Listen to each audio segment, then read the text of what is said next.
y vamos avanzando para ponernos en presencia de Dios, ¿no? En esta plática. Ujú. En el nombre del Padre, del Hijo y del Espíritu Santo. Amén. Amén. Amén. Señor mío, te damos gracias por estas horas que han pasado y ahora nos reunimos eh, para esta clase que va a impartir nuestro hermano Diego. Síguelo iluminándolo, Espíritu Santo, con esa sabiduría que tú tienes para que él siga transmitiendo lo que sabe. Te damos gracias por el don de la vida, te doy gracias por mi salud, te doy gracias por todos los que estamos aquí reunidos. Te pedimos que abras nuestra mente, nuestros corazones, para que entendamos tu palabra. Así sea. Así sea. Amén. Amén. En nombre del Padre y del Del Hijo. Hijo y del Espíritu Santo. Amén. Amén. Buenas noches. Buenas noches. Buenas noches. Llegué tarde. Tengo un retardo. Andaba con su hermana Mari, por eso llegaron tarde. Mari también va llegando apenas. ¿Ah, sí? Ah, Mari. Está bien. Adelante, mi estimado Diego. Bien, a ver, voy a poner grabar esto. Ándale, sí. Bueno, nada más para entrar en contexto, eh, la vez pasada estuvimos hablando de la ley de Moisés todavía. A ver si nos da tiempo y la acabamos. Y estaría como la tercera parte, el tercer video de la ley de Moisés. Eh, en la Biblia tenemos, sí ven esto, ¿no? Los libros de Sí, la los Biblia. libros, sí. Ujú. Quedamos que en el primer libro tenemos a la alianza con Adán, Noé y la alianza de Abraham. A partir del Éxodo comenzamos hablando de lo que es la ley de Moisés. Quedamos que pues aquí apenas comenzó la liberación del pueblo. Después se portan mal, sucede lo del becerro de oro y Dios toma otras medidas, les da el libro de Levítico y ya o sea, les da más leyes. Después vuelve Moisés al Sinaí porque había roto las primeras tablas debido a la molestia, al enojo por haber hecho el becerro, el pueblo. Entonces le da en el segundo Sinaí, le da las otras tablas y ya después que ya se armaron bien, ya comienzan la partida apenas a buscar la tierra prometida y está eso en el libro de los números. Hasta ahí nos quedamos. Hoy vamos a ver qué tiene de importante el Deuteronomio en cuanto a la ley de Moisés y ya habremos cubierto lo que le llaman los judíos la Torah o la ley, que es el Pentateuco. Entonces, hasta ahí sería y ya llevaríamos 4 alianzas, ¿no? Con Moisés. La vez pasada nos quedamos, nada más me faltaba una diapositiva, no, es que no se las mostré. Mm. A ver, es esta, aquí. Les había explicado esta diapositiva, donde en una parte del libro de los números, ya casi al final, se menciona mm, que hay objetos que pueden, de parte del botín que tuvieron de una batalla allá en Madián, podían tener los objetos, pero había una indicación que se tenía que dar. Algo que viene del paganismo, es decir, algo que no viene de ellos, de su religión o de su sistema y de creencias que tienen ellos, el pueblo hebreo, tenían que purificarlo. Un modo de purificarlo es a través de las aguas, ¿no? Eso sería figura de algo que hacemos también así, parecido. También los católicos lo hacemos con los objetos, de ahí el uso del agua bendita, pero también con personas. Cuando es con personas es un rito diferente, obviamente, que es el bautismo. Y creemos que eso era como una figura del bautismo, porque también aquí las personas que estuvieron en esa batalla tenían que lavar sus vestidos. Y quedamos que los judíos tienen un ritual que se llama mikveh, o es más bien la piscina que ellos usan para bautizarse, pero le llaman ritual de purificación y normalmente lo hacen, por ejemplo, las mujeres cuando tienen su periodo, lo tienen que hacer porque se les consideraba impuras, ¿no? En ese tiempo en el que estaban así. Cuando un judío por accidente tocaba un muerto, se le consideraba impuro. Entonces tenían que hacer esos lavados de purificación. Y todo eso es como una figura de lo que vendría siendo en el cristianismo ahora el bautismo. Quedamos que hay en Hebreos 10:22, por eso dice esto, ¿no? Lavado los cuerpos con agua. Es decir, que para acercarme yo al cielo, porque es el contexto de este versículo, acercarme yo al lugar más santo, tengo que ser lavado por el agua. De ahí la enseñanza de que el bautismo me trae o me conduce al cielo, es decir, me trae la salvación.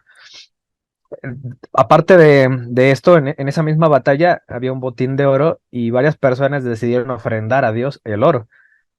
Eso lo vemos ahí en los siguientes versículos. Dice, por lo cual hemos ofrecido a Jehová ofrenda, cada uno de lo que ha hallado alhajas de oro. Fíjense que son puras joyas. Brazaletes, dice, manillas, anillos, zarcillos, cadenas. Dice, para hacer expiación por nuestras almas delante de Jehová.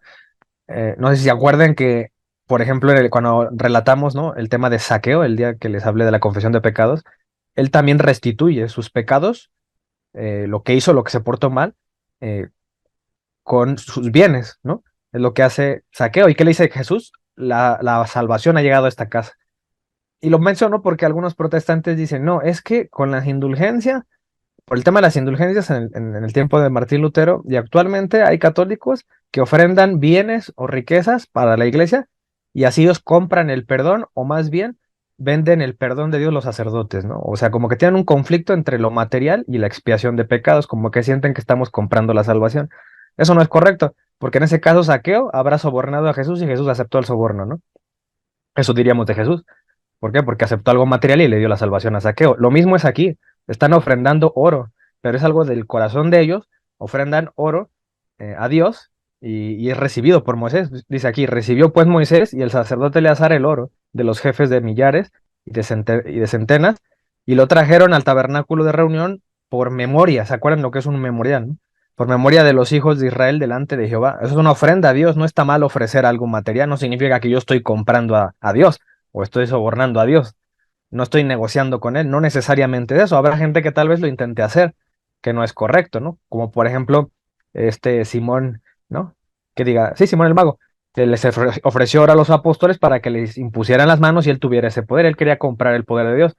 Entonces aquí más bien lo que determina eso es el corazón, la intención que tú tienes.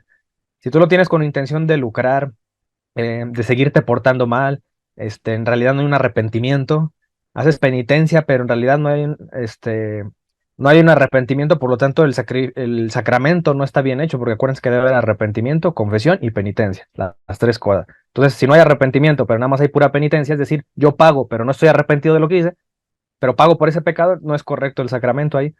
Entonces, dense cuenta de eso para que no tengan ese conflicto, es decir, no es que eh, es puro negocio negocio a la religión, ¿no? Hay gente que critica mucho eso. Entonces, dense cuenta que la intención de estas personas es buena, es ofrendar algo material y también por expiación del pecado. Entonces, dice acá, ¿a quién más o en qué otra situación de la Biblia también se le ofreció oro a Dios? Lo recordamos con los magos, ¿no? De Oriente, los tres reyes magos, decimos, en tiempos actuales, ¿no? Que, bueno, dicho de paso, no estamos seguros que hayan sido tres, pero se piensa eso porque hubo tres regalos a Jesús, ¿no? Aquí también hubo una ofrenda de oro. Ofrecieron oro, incienso y mirra. Entonces ya quedamos que el simbolismo del oro, ¿no?, representa la realeza. Y eso lo vamos a ver mucho con David y Salomón, los reyes, donde se menciona mucho esto, que eran personas eh, que Dios les dio bastante riqueza, sobre todo a Salomón.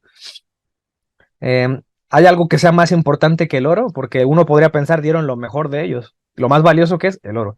Pues sí, ahí en 1 de Pedro 1:18, según el apóstol dice, ¿no?, que hay algo que es más valioso que el oro. Y por eso él menciona esto. Dice, sabiendo que fuiste rescatados de vuestra vana manera de vivir, la cual recibiste de vuestros padres, dice, no con cosas corruptibles como el oro. Es decir, para ellos, o para el pensamiento de los apóstoles, el oro es corruptible o la plata, pero al lado de qué? De la sangre preciosa de Cristo. O sea, eso es más valioso. Por lo tanto, se le puede ofrendar oro, riquezas y todo lo que tú quieras a Dios, pero nada se compara con lo que ofrendó Cristo, que es su sangre preciosa. Entonces, es una ofrenda que es llevada al siguiente nivel y nada puede ser mejor que esa ofrenda. Entonces, miren, quedamos que el Deuteronomio en realidad, todo ese libro completo es una homilía que hace Moisés. Moisés se para enfrente del pueblo y empieza a hablarles. Los 30 y tantos capítulos que tiene el Deuteronomio es toda la homilía que se aventó, ¿no? Imagínense que alguien les lea el Deuteronomio, todo el completo en una sola homilía, debió haber sido una homilía de varias horas. ¿Y por qué lo hizo? ¿Por qué se agregaron leyes, todavía más leyes? Pues por el resultado de que el pueblo seguía siendo rebelde, desobediente. Recién habíamos acabado el libro de los números y, y vimos que había muchas rebeliones, al menos 10 rebeliones hubo ahí en contra de Moisés y por consiguiente, en contra de Dios. Entonces, el Deuteronomio significa segunda ley. Quedamos que la primera ley es la que hubo en el Sinaí y la segunda es en otro monte, ya no es en el monte Sinaí, es el monte Pisgah. El monte Pisgah en la región de Moab, ahí es donde se menciona esta ley o pacto, y van a ver que sí se habla como un pacto, incluso se hace una diferencia en que no es como el pacto del Sinaí, este es otro. Entonces dice aquí es una homilía de 34 capítulos y es un resumen también. De hecho, Moisés empieza hablando de pues casi todo del Éxodo, todo lo que ya vimos en el Éxodo lo recuerda. Entonces recuerda la ley del Sinaí las veces que se violó la alianza. Dice que se adicionan múltiples leyes, es una segunda parte de la alianza con Moisés, que es dada en este monte, el monte Pisgah. Y hay muchas cosas que se pueden hablar de ahí. No, por cuestiones de tiempo no vamos a hablar de todo, pero sí hay unas exhortaciones que yo quería subrayar importantes y que también tienen que ver un poco con temas de apologética. Por ejemplo, acá en el Deuteronomio 4:23 dice, guardaos, no os olvides del pacto de Jehová, vuestro Dios, que él estableció con vosotros. Y no os hagáis escultura o imagen de ninguna cosa que Jehová tu Dios te ha prohibido. Y aquí dice, porque Jehová tu Dios es fuego consumidor, Dios celoso. Entonces, hay citas como esta, que si no las vemos en el contexto de todo el libro, de todo, digamos, toda la alianza mosaica, si yo la corto así nada más, pues ahí sí el católico a lo mejor, nada más con ese texto cortado, no podemos decir, se está refiriendo a otros dioses, ¿no? Pero sí hay una pista eh, para ver eso. Aquí subrayé que es un Dios celoso y casi siempre el protestante se va a colgar de esto para decir, si es un Dios celoso, entonces no debes orarle a María ni a los santos, ¿no? No debes confiar en el hombre y tú confías en el Papa, porque Dios es celoso. Entonces, pero uno debe buscar en la Biblia de verdad qué significa esos celos, qué es ser celoso para Dios.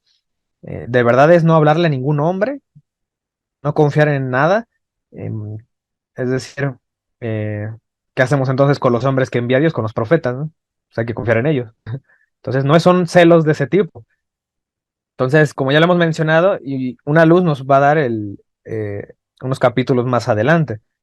Cuando se recuerda el Éxodo 24, lo recordamos aquí, en el Deuteronomio 6:14, dice, no andaréis en pos de dioses ajenos, y dice, de los dioses de los pueblos que están en vuestros contornos. Y ahí dice, ahí especifica, ¿por qué? Porque es el Dios celoso, Jehová tu Dios, en medio de ti está, para que no se inflame su furor, ¿no? Entonces aquí ya especifica muy bien lo que no podemos a lo mejor entender en el anterior, que es porque es celoso. Es celoso de otros dioses, por eso dice, no andaréis en pos de dioses ajenos. Entonces Dios no se va a encelar de algo que es menor a él, ¿no? Se va a encelar de algo a lo que tú lo pongas a su nivel. Es decir, otro Dios, o un Dios como él. Porque es como si, no sé, me imagino una pareja de esposos, imagínense, la esposa no va a celar al marido, pues si el marido lo ve platicando, por ejemplo, con una niña chiquita, ¿no? No sé, una niña de 5 años. Pero ¿qué pasa si la ve con una muchacha de su edad, muy atractiva, no muy guapa? Pues ahí la mujer se pone brava, ¿no? Porque va a decir, ¿y esa mujer quién es? Entonces es algo parecido. Dios no te va a celar de una simple imagen, que es solo un material. Dios se va a encelar si tú esa imagen la pones al nivel de Dios, ¿no? La haces un ídolo, en otras palabras. Entonces, esa es la explicación y el fundamento de por qué nosotros tenemos imágenes. Imágenes sí, ídolos no. Eso no tenemos. Entonces, fíjense, acá el Deuteronomio 4:31 menciona otra cosa. Dice, porque Dios misericordioso es Jehová tu Dios, no te dejará ni te destruirá, ni se olvidará del pacto que les juró a tus padres. Entonces hace un resumen, ¿no? De todo lo que fue ante Moisés, que es el pacto, y reitera, digamos, hazlo así, el voto que hizo Dios, digamos, son promesas, ¿no? Durante las alianzas, o la alianza en general, antes de Moisés, y en ese momento, mientras está ahí con Moisés. Acá también el capítulo 7 del Deuteronomio, en el verso 6 en adelante, eh, también dentro de esa homilia que hace Moisés dice, porque tú eres pueblo santo para Jehová tu Dios te ha escogido para hacerle un pueblo especial, ¿no? Es una promesa muy parecida a lo que un hombre le diría a una mujer. ¿no? Porque acuérdense que hay como una nupcialidad en la alianza. Entonces es como decirle, tú eres especial para mí, entre todas las mujeres, tú eres la más especial, ¿no? Dice más que todos los pueblos. Es decir, ese es un pueblo elegido y muy especial. Dice, no por ser vosotros más que todos los pueblos, os ha querido Jehová y os ha escogido. Dice, no por ser más que todos los pueblos. Dice, pues vosotros erais el más insignificante de todos los pueblos, sino por cuanto Jehová os amó y quiso guardar el juramento que juró. Acuérdense que una alianza quedamos que es un juramento. Meter gente a tu familia a través de un juramento. Dice, un juramento a vuestros padres. Os ha sacado Jehová con mano poderosa y os ha rescatado de la servidumbre de la mano del faraón del rey de Egipto. Conoce pues que Jehová tu Dios es Dios. Dice, Dios fiel que guarda el pacto. Entonces aquí queda claro que el que es fiel es Dios, ¿no? Dice, y la misericordia a los que le aman y guardan sus mandamientos. Ese es otro, como otro precepto, ¿no? Es fiel, está con nosotros. Dice que hay misericordia, que es también un fruto de esa alianza, para los que guarden mandamientos. Dice hasta 1000 generaciones. O sea que Dios va a bendecir. Dice, guarda por tanto los mandamientos, estatutos y decretos que yo te mando hoy que cumplas. Es una exhortación que hace. Dice, y por haber oído estos decretos y haberlos guardado, o sea, esa es una condición de la ley mosaica, guardar, obedecer, sacar palomita en cada mandamiento, ¿no? Ya lo mencionamos eso. Y puesto por obra, dice, Jehová tu Dios guardará contigo el pacto. Fíjense, dice, y puesto por obra. Ahora entienden por qué San Pablo habla mucho, por ejemplo, en Romanos, como obras de la ley. Dice, obras de la ley, ¿no? Cuando dice ley se refiere a esto, las obras que hay que cumplir, que aquí se mencionan. Ah, entonces no es lo mismo decir obras de la ley que decir obras de caridad, por ejemplo, ¿no? Cuando dicen obras de la ley, para que nadie se gloríe, ¿no? Así dice San Pablo, y ahí el protestante dice, ya ves, excluye las obras de la salvación. No, no es eso, es que se refiere a las obras de Moisés. Entonces, significa que las obras sí importan, pero las que hacía el pueblo judío para llegar al cielo, o para lo que pretendían, ¿no? Buscar su salvación, esas ya no, ya quedaron obsoletas. Ahora nos salvamos por la sangre de Cristo. ¿Por qué? Porque las obras estaba muy difícil cumplirlo. Con que en una fallaras, pues te ibas para atrás, ¿no? Dice ahí Santiago 2:10 eso, que con una que fallaras en la ley, ya no eras aceptado por Dios. Entonces dice, y te amará, y te bendecirá y te multiplicará, y bendecirá el fruto de tu vientre y el fruto de tu tierra, tu grano, tu mosto, ¿no? Todo esto, todo este tema de ya ven que la mayoría de ellos pues, se dedicaban al campo, ¿no? Su ganado, dice, en la tierra que juró a tus padres que te daría. Bendito serás más que todos los pueblos. Fíjense, otra promesa. Bendito serás más que todos los pueblos, les dice, ¿no? A ellos. No habrá en ti varón ni hembra estéril, ni en tus ganados. Vean por qué también siempre se le considera al matrimonio, dentro de esas bendiciones y promesas de Dios, el que tengas hijos. No es como ahora en estos tiempos, que nadie quiere tener hijos y dicen que es una pérdida de tiempo y de dinero, no. La mentalidad de la gente en ese tiempo no era así. Los hijos siempre fueron bendición y al día de hoy la Iglesia Católica enseña eso, que para que un matrimonio se dé, debe haber intenciones de tener hijos. Dice, sino acuérdate de Jehová tu Dios, acá en el capítulo 8, verso 18, vuelve a hablar del pacto. Jehová tu Dios dice, porque Él te da el poder para hacer las riquezas a fin de confirmar el pacto, confirmar su pacto que juró ante sus padres. Y ya en el capítulo 10 del Deuteronomio menciona Moisés, lo que les cuenta, dice, y volví, descendí del monte, ¿cuál? El Sinaí, ¿no? Y puse las tablas en el arca que había hecho, y allí están como Jehová me mandó. Entonces, según el testimonio de Moisés, Dios lo manda a guardar, las tablas. Entonces, eso era lo que nos faltaba, ¿no? Quedamos que aquí en Hebreos 9:4 se menciona lo que hay dentro del arca. Quedamos que estaba el maná, ya lo dijimos, la vara de Aarón, que verdeció, y las tablas del pacto, que era lo que nos faltaba mencionar, el versículo que nos faltaba mencionar donde se guardaron las tablas. Y bueno, ¿qué significará ahora en el Nuevo Testamento ese pacto o esas tablas de piedra a la luz del Nuevo Testamento? Bueno, pues resulta que ahora podemos comprender dos cosas, dos profecías de Isaías, que ahí subrayo. ¿Por qué? Porque el pacto eran unas piedras, ¿no? Dentro de un arca. Entonces, Isaías profetiza que iba a venir alguien, que esa persona es un pacto. Por eso dice, te pondré por pacto al pueblo, ahí en Isaías 42:6. Por eso, y menciona lo que sigue el contexto, si ustedes lo leen, dice pacto por las naciones, para que abra los ojos de los ciegos, para que saques de la cárcel a los presos, ¿no? Y si leen todo el contexto de esos capítulos, se van a dar cuenta que se menciona el pacto. En el Nuevo Testamento, el pacto es una persona, ya no es un objeto como antes, que eran las tablas de piedra. También lo menciona Isaías 49:8.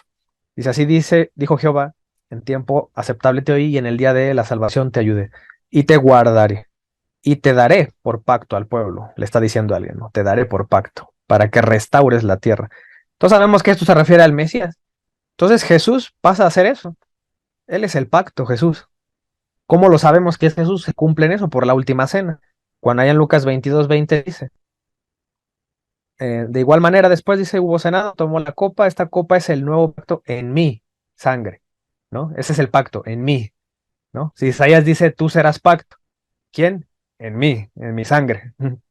Entonces, por eso sabemos que Jesús es esa persona, que es el pacto andante. Por eso ahí en 1 Corintios 11:25, cuando les habla a los corintios de la última cena, por eso San Pablo no omite esa parte. Dice, el nuevo pacto en mi sangre. Les recuerda lo que, pues dice el Evangelio de Lucas, ¿no? Acuérdense que un discípulo de Pablo era Lucas. Entonces, por eso escriben muy semejante este relato de la última cena. Dice en Hebreos 10:29, también se habla de la sangre del pacto, ¿no? Dice, cuanto mayor castigo pensáis que merecerá el que pisoteare el Hijo de Dios y tuviere por inmunda la sangre del pacto en la cual fue santificado y serio afrenta del Espíritu al Espíritu de gracia, ¿no? Entonces también se reitera, ¿el pacto cuál es? La sangre de Cristo. Al final es su persona. Y viene algo interesante acá, por ejemplo, en el capítulo 18 del Deuteronomio, Dios promete un nuevo profeta, que si mal no recuerdo está en Hechos 3:22, donde Pedro menciona, si mal no recuerdo es Pedro, el que habla de este relato del Deuteronomio, donde se promete un nuevo profeta y se menciona que Dios manda a su hijo, o sea, da a entender que ese nuevo profeta es Cristo. Y fíjense cómo dice, profeta del medio de ti, de tus hermanos, como yo, te levantará Jehová tu Dios. A él oiréis. Dice, conforme a todo lo que pediste a Jehová tu Dios en Horeb, es decir, en el Sinaí, es Horeb, el día de la asamblea, diciendo, no vuelva yo a oír la voz de Jehová mi Dios, ni vea yo más este gran fuego, dice, para que no muera. Dice, y Jehová me dijo, han hablado bien en lo que han dicho. Otra vez dice, profeta les levantaré de en medio de sus hermanos como tú. Es decir, lo está comparando con Moisés, como tú. Ahora se dan cuenta por qué en la transfiguración, cuando se transfigura Jesús, aparece Moisés, ¿no? Porque dice, profeta les levantaré de en medio de sus hermanos como tú, y pondré mis palabras en su boca, y él les hablará todo lo que yo le mandare. Ah, eso, o sea que es un enviado, ¿no?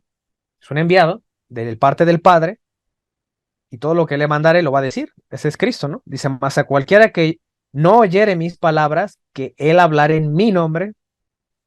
Ahora entienden por qué en Juan 5:43 dice, que les dice Jesús, yo vengo en nombre de mi Padre, ¿no? Por eso aquí dice, él hablar en mi nombre. Dice, yo vengo en nombre del Padre, o algo así, estoy parafraseando, y dice, y no me creen, pero cuando otra persona viene en su propio nombre, ahí sí les creen, así les dice, como que Jesús les reprocha eso, ¿no? Porque no están oyendo al que viene en el nombre de Dios, que es Él, es Jesús. Entonces, miren, en este contexto que se está hablando de que Dios promete un profeta nuevo, hace una advertencia también, porque va a haber otros profetas falsos. Dice, el profeta que tuviere la presunción de hablar palabra en mi nombre, a quien yo no le haya mandado hablar, es decir, va a haber gente que va a decir que viene en nombre de Dios, pero Dios nunca los mandó, hablan por su propia cuenta ellos. Dice, o que hablare en nombre de dioses ajenos, el tal profeta morirá. Y si dijeres en tu corazón, ¿cómo conoceremos la palabra que Jehová nos ha hablado? Esa pregunta también, una parte de la respuesta la dijo Cristo. Allá si mal no recuerdo, es en Mateo 7, en Mateo 7:15 lo dice, cuando habla ajá, de cómo se reconoce a un profeta, dice, ¿no? Que por sus frutos lo reconocerán, lo dice Jesús, ¿no? Entonces, miren, pero acá a Moisés dice, ¿cómo lo voy a reconocer? Versículo 22 dice, si el profeta hablar en nombre de Jehová y no se cumpliere lo que dijo, ni aconteciese, es palabra que Jehová no ha hablado. O sea, si no se cumple, es obvio que no viene de Dios. dice, con presunción la habló el tal profeta, no tengáis temor de él. Es decir, si no se cumple lo que dice y dice que viene en nombre de Dios, pues no viene de Dios y no tengas temor de él. Es decir, el temor también es como un sinónimo de respeto, ¿no? Cuando dicen temor de Dios, en realidad no significa miedo, significa respeto. Es decir, no hay por qué creerle. En otras palabras, ¿alguien reconoce estas fotos de estas personas que están aquí abajo? Son muy populares algunos. Bueno, a lo mejor los conocen por nombre, no por imagen. Eh, el primero, el de la izquierda abajo, es Joseph Smith. ¿Saben quién fue Joseph Smith? Porque aquí puse el ejemplo de lo que se nos advierte. Joseph Smith es el fundador de la Iglesia de Jesucristo de los Santos de los Últimos Días. Y los mormones, en otras palabras, ¿no? El que sigue es William Miller. William Miller es como la raíz del adventismo. Él comenzó a predicar y estudiaba la Biblia por su cuenta, ya saben, todos son protestantes, y empezó a advertir el fin del mundo. Y como no ocurrió, entonces Elena de White entró y funda los adventistas del séptimo día, ya los que son sabatistas, que son los modernos que ahora conocemos. El siguiente hombre, que tiene la barba, es Carlos Russell, o Charles Russell. Él es el fundador de los Testigos de Jehová, su familia era adventista. Venía, creo, del metodismo, su familia, una cosa así. Se arrastraron por el millerismo, o el movimiento de William Miller, y él funda los Estudiantes de la Biblia, por ahí de 1880. Y ya después de que muere Charles Russell, aparece este hombre de acá, que es el fundador, bueno, es el sucesor de Charles Russell, se llama Joseph Rutherford. Y Joseph Rutherford, a partir de 1931, le pone el nombre a la congregación Testigos de Jehová. Entonces, los Testigos de Jehová en realidad se fundan desde 1931 en adelante ya como Testigos de Jehová. De hecho, hay un documento de eso, donde él dice, seremos llamados Testigos de Jehová, porque les decían russelistas, ¿no? Por el fundador. Eso era para ellos un poco despectivo. Decían, no, somos los Testigos de Jehová. Bueno, ¿qué tienen en común todos estos? Que todos profetizaron que se iba a acabar el mundo, todos profetizaron la venida de Jesús y ninguno acertó.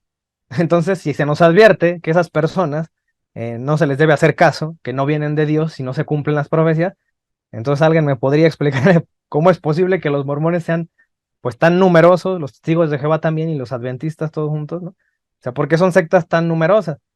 Bueno, una respuesta muy pronta es que la mayoría de gente no conoce su historia, la historia de su iglesia.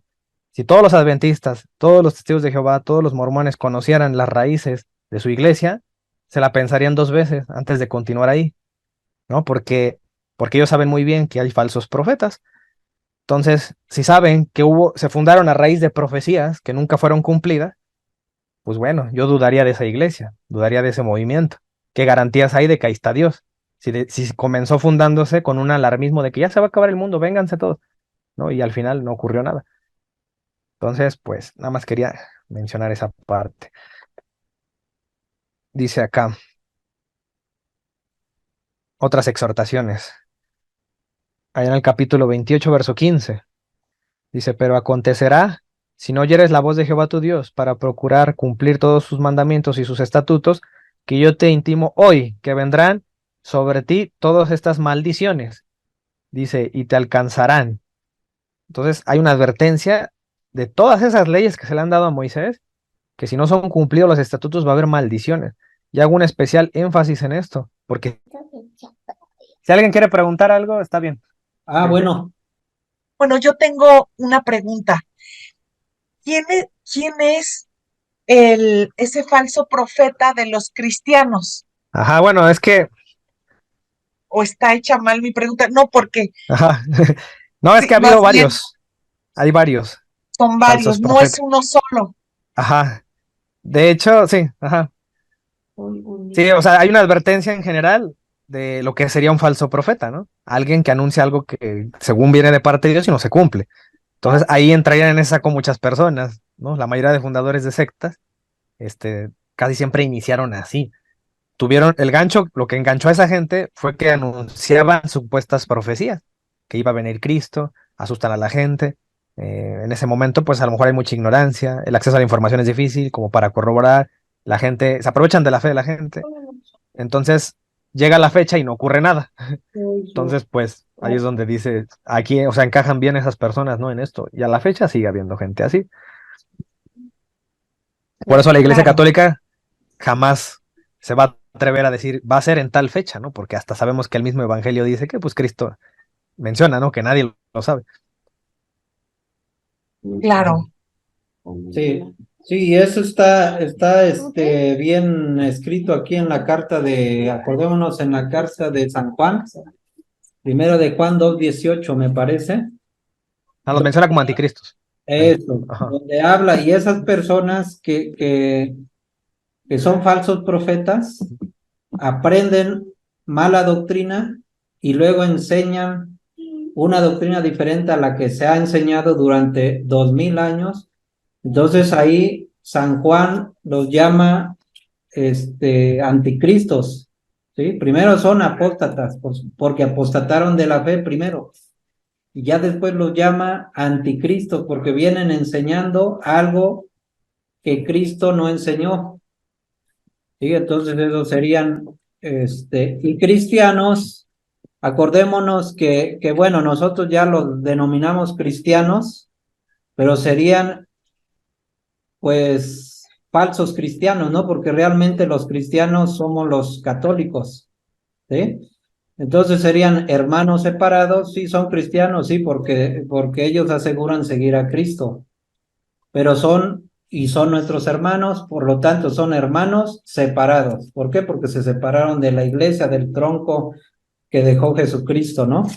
Entonces eso sería, y pues hay muchísimos líderes de los hermanos separados que han caído en eso de la apostasía y luego en ser anticristos, ¿no? Y que precisamente con el asunto de que ya se va a acabar el mundo, con el tema escatológico, le llaman ellos. Pues ese es lo escatológico, pues, del fin del mundo, la venida de Jesucristo. Pues sí se han logrado llevar a mucha gente de la Iglesia Católica, ¿no? Para sus filas y para poderles cobrar el bien. Pero bueno, eso sería a grandes rasgos, ¿no? ¿Alguna otra por ahí? ¿Sí quedó resuelta la duda, Isabel? Sí, sí, sí, claro que sí. Muchas gracias. Sí quedó resuelta. Muy bien. ¿Quién más por ahí? Yo quisiera hacer, bueno, no sé si sea tema para esta parte, o sea, como de la apologética, porque yo entiendo que la apologética es defender nuestra fe, lo que creemos de los hermanos separados, ¿no? Pero como les he comentado en otras ocasiones, yo tengo la experiencia, desafortunadamente, no sé si decir desafortunadamente, de personas que se dicen católicas, cuestionan mucho la fe, lo que se cree, los dogmas, porque existen los dogmas, etcétera, ¿no? Y ahorita que estaba justamente Diego comentando, ustedes me dicen si está bien si pregunto esto, si no, ni no hay respuesta, está bien, lo entiendo, porque no estoy segura. Pero justo me acordé que me decía una persona que no entiende por qué, digo, leyendo esta parte del Deuteronomio 4:31, donde se señala, donde se menciona que Dios es misericordioso con quien guarda el pacto que hizo con Moisés. Y entonces una persona me decía en algún momento, es que no entiendo por qué Dios te pone tantas reglas, te castiga si tú no sigues sus reglas. ¿Dónde está ese Dios de amor? Si lo que se enseña, pues en este caso en el Antiguo Testamento, pues no es un Dios de amor, ¿no? Entonces, ¿dónde está ese Dios, ese Padre de amor? Si solamente si tú guardas el pacto o las leyes que Él te pone, pues es misericordioso contigo, pero si tú no lo guardas, entonces ya estás, te vas a ir al infierno, ¿no? Ujú. Ya no supe qué contestarle. Sí, bueno, yo lo que diría primero es un poco, le llaman anacrónico, un error anacrónico pensar así, porque cuando decimos que hay un error anacrónico es que yo con mis ojos del presente trato de juzgar lo que ocurrió en el pasado. O sea, es decir, una legislación antigua que a la luz de hoy sí parece algo muy violento y muy terrible, ¿no? Es como cuando dicen, es que Constantino, no, perdón, Teodosio primero decretó el cristianismo era la religión oficial del imperio romano. A los ojos de hoy eso parece violento porque ahorita tenemos libertad de culto, pero en el pasado era completamente normal eso, ¿no? No había problema en que tú abrazaras la religión de tu gobernante. De hecho, eso era lo normal, era una ley normal. Entonces, sí nos puede parecer exagerado a los ojos de hoy, después de 2000 años, decir, oye, ¿cómo crees? Y fíjate que hay cosas peores que ocurrieron en el Antiguo Testamento. Por ejemplo, cuando mandó a Saúl a vencer a una batalla en donde se quedó el botín Saúl, incluso Dios le dijo, vas a matar a todos, hasta su ganado y a los niños de pecho también los vas a matar. O sea, también los tienes que eliminar. A todos, tenía que destruir todo, ¿no? Entonces uno se pone a pensar, oye, perdón, está el mandamiento de no matarás, ¿no? Y ahorita estamos protegiendo a los bebés del aborto y ¿dónde queda esa ley del amor, ¿no? Bueno, primero que nada, acuérdense que el pueblo tuvo una madurez. Entonces, ustedes cuando tienen un hijo chiquito, no lo van a consentir cuando se porte mal, ¿no? Entonces, el pueblo no daba para más. Ellos no estaban, no creas que eran aptos para amar como ahora, después de Cristo. Ellos, así era su lenguaje, ellos eran guerreros y se entendían así. Así era la cultura en ese momento. O una de dos, o tú los vencías y los matabas, o ellos te mataban a ti. O sea, entonces tenías que responder, ¿no? Entonces, para Dios, muchos mandatos por eso eran acaba con ellos. Y ustedes lo van a ver un montón ahí en el libro de los números. Hubo varias batallas que hicieron y tenían que eliminar a todos.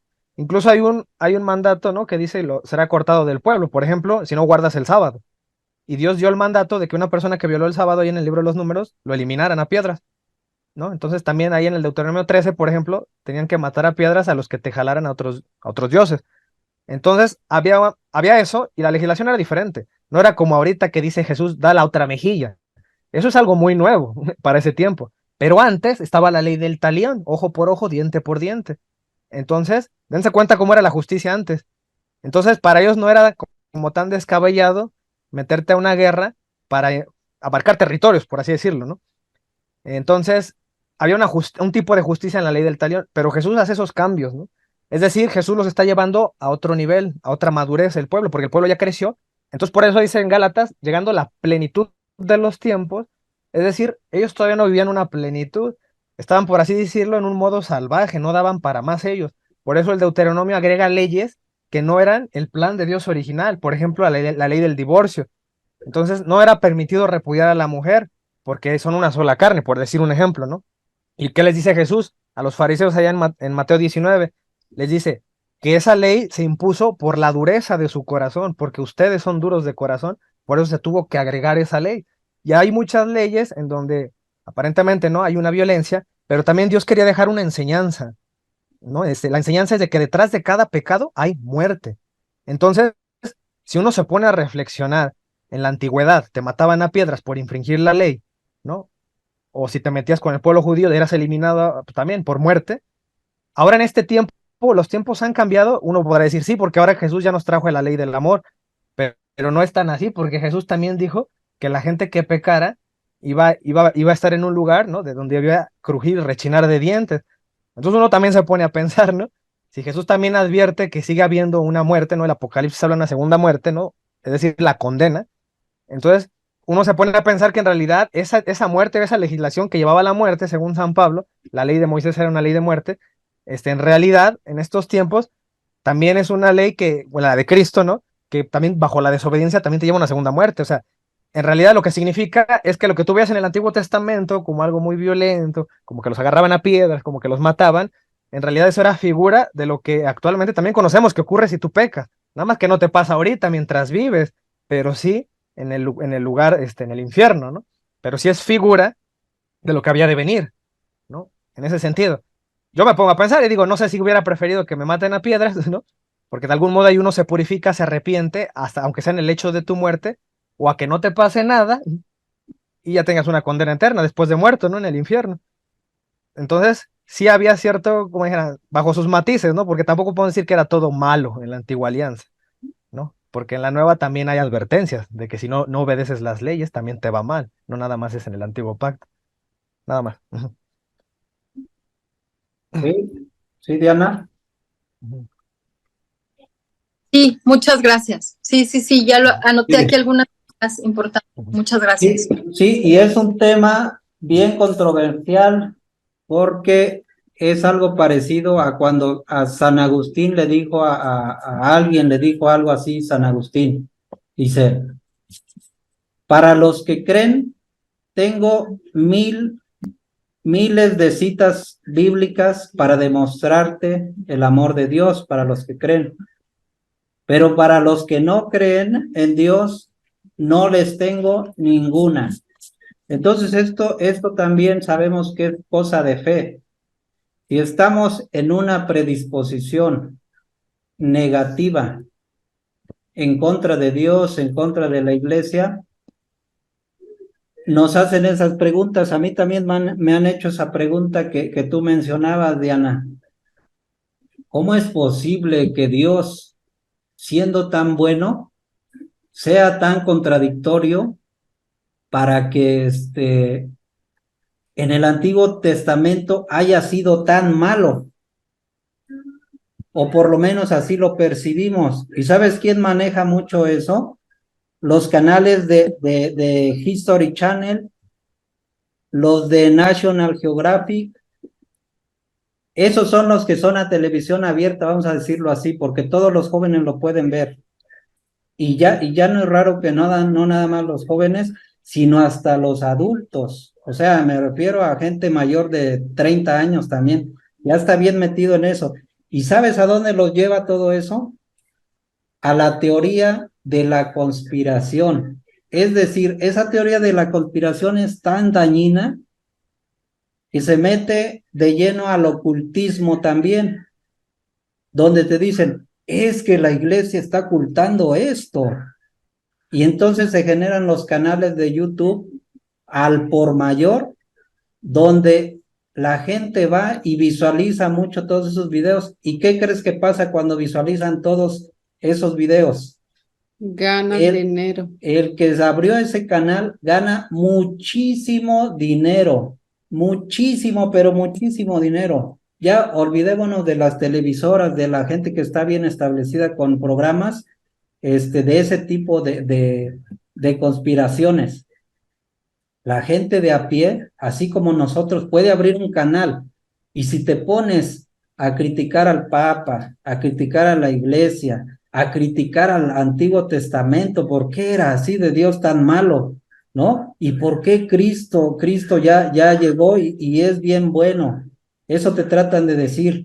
Entonces se me hace que había el Dios del Antiguo Testamento era otro y ahora Jesucristo es otro, o te manejan de que Cristo fue inventado. Entonces, esto hay que conocerlo para saber el contexto, con quién estamos hablando cuando nos hacen esas preguntas, porque a mí también me las han hecho. Entonces, hay una mala predisposición. Entonces, hay que tener mucho tacto para platicarles y obviamente necesita ser con Biblia, así como lo platicó este Diego, y hay que prepararnos, ¿no? Entonces, eso de que Dios es malo, imagínense, como nunca se le da gusto a esa gente que está mal predispuesta y que ya tiene en la cabeza la teoría de la conspiración, nomás imaginémonos, si sabemos que tenemos un Dios justo, es que Dios no se puede saltar la justicia, porque el Dios es justo. ¿Y qué sería lo justo? Que los malos gozaran de una buena vida y en presencia de Dios. ¿Eso sería justo? Si cuando estamos aquí en esta vida decimos, oye, pero qué injusto, mira, él se porta mal y tiene mucho dinero, él se porta mal y Dios lo bendijo con muchos hijos, tiene muchos bienes, qué injusto es Dios. Pero entonces, cuando Dios en el Antiguo Testamento de alguna manera revela que destruyan los ídolos, que maten a todos los que son idólatras, y la gente dice, qué malo es Dios, pero realmente Dios no se puede saltar esa justicia, ¿sí? Sí utiliza como instrumentos al ser humano, por eso, bueno, mataron y por eso las guerras. ¿Cómo es posible que Dios cree guerra, autorice las guerras? Pues es que Dios es justo y la justicia Él no se la puede saltar. Incluso la justicia conlleva, como dice, como estaban hablando de que incluso a los niños eran sentenciados a morir, ¿sí? Por la justicia que Dios tiene. Entonces esa justicia Él no se la puede saltar. Incluso Jesucristo se sometió precisamente a esa justicia. Hay revelaciones de los santos donde Jesucristo se sometió a esa justicia y decía Jesucristo que era más pesada el sufrimiento que tuvo en el monte Sinaí porque estaba viviendo su pasión de forma espiritual. Era más pesado para él lo espiritual, el sufrimiento espiritual, que el sufrimiento de los latigazos de los judíos. ¿Sí? En el plano terrenal es más ligero lo que se vive, digamos, en la tierra, que lo que se vive espiritualmente, como decía Diego, exactamente. Sí, es mejor prácticamente que sufra uno en vida, que se purifique, porque el sufrimiento también tiene valor salvífico, acordémonos. Entonces, por eso se ve que como que da la impresión de que era malo, es malo Dios en el Antiguo Testamento, y que si era malo antes con los mandamientos que dejó, ahorita sigue siendo medio malo porque volvió a dejar algunos mandamientos, como decíamos la otra vez, ¿no? Entonces, aquí en Gálatas nos explica un poquito nada más de lo que éramos como seres humanos, fíjense. Gálatas 4:1, a ver si lo pueden tomar ahí en su Biblia, dice, ahora yo digo, está hablando Pablo, dice, ahora yo digo, mientras el hijo del dueño de la casa es aún niño, es decir, el ser humano mientras es niño, no tiene ninguna ventaja sobre los esclavos, es decir, en este mundo estamos como esclavos de nuestra concupiscencia. Acordémonos que tenemos una naturaleza lacerada, caída, herida, ¿sí? Y tenemos la tendencia al mal. Y ese mal, el pecado, es nuestra esclavitud. Entonces dice, el hijo del dueño de la casa es aún un niño, no tiene ninguna ventaja sobre los esclavos, a pesar de que es dueño de todos ellos. A pesar de que nosotros éramos hijos de Dios, ahora ya no tenemos ninguna ventaja, dice. Está sometido a quienes lo cuidan. ¿Quiénes nos cuidaban? Las leyes que nos puso Dios. Eso era quien nos cuidaba, quien nos dirigía. Luego dice, o se encargan de sus asuntos hasta la fecha fijada por su padre. Es decir, había una ley que se encargaba de nosotros para no perdernos más. Hasta la hora fijada por su Padre, hasta la hora fijada por Dios nuestro Padre. De igual modo, también nosotros pasamos por una etapa de niñez. Ahí está, ya lo está explicando ahora. También nosotros pasamos por una etapa de niñez y estuvimos sometidos a las normas y principios que aún rigen el mundo. ¿Sí? O sea, estamos sometidos a la ley antes. Pero cuando llegó la plenitud de los tiempos, ¿cuándo será la plenitud de los tiempos? Pues cuando vino Jesucristo, cuando se cumplen todas las profecías que ya vimos ahorita en la exposición. Dice, pero cuando llegó la plenitud de los tiempos, Dios envió a su Hijo, que nació de mujer y fue sometido a la ley. Ahí lo está reconociendo Pablo, está haciendo alusión a quién, a María, nació de mujer. Y mujer es la del Génesis, acordémonos, ¿sí? Con el fin de rescatar a los que estaban bajo la ley. Es decir, esa ley sí era fuerte, ¿no? Era una ley, incluso le llama también Pablo en otro lado, era una ley de muerte. Con el fin de rescatar a los que estaban bajo la ley, para que así recibiéramos nuestros derechos como hijos. Ustedes ahora son hijos, es decir, ahora ya somos hijos. Ya no estamos a expensas de la ley, acordémonos, ahora ya somos hijos. Por lo cual Dios ha mandado a nuestros corazones el espíritu de su propio Hijo. ¿Se acuerdan que hemos venido viendo cómo ahora derramó su Espíritu Santo sobre nosotros? Y, como dice Diego, antes la gente no daba para más. Aunque ahorita nos pareciera que nosotros no damos para más, pero antes estaban más amolados. Ahora ya hay derramamiento del Espíritu Santo. Acuérdense lo que decía Jeremías. Pondré mi ley en sus corazones. Es decir, ahorita nosotros ya tenemos esa ley en nuestros corazones. Escribiré las leyes, pondré la ley en su interior. La escribiré en sus corazones. Ya la tenemos escrita en nuestros corazones, esa ley. Y cuando nos bautizamos, el Espíritu Santo ya lo tenemos nosotros. Aquí lo está diciendo. Dios ha mandado a nuestros corazones el Espíritu de su propio Hijo que clama al Padre, Abba, o sea, papá. Por eso ahora acuérdense que ya podemos decir papá a Dios.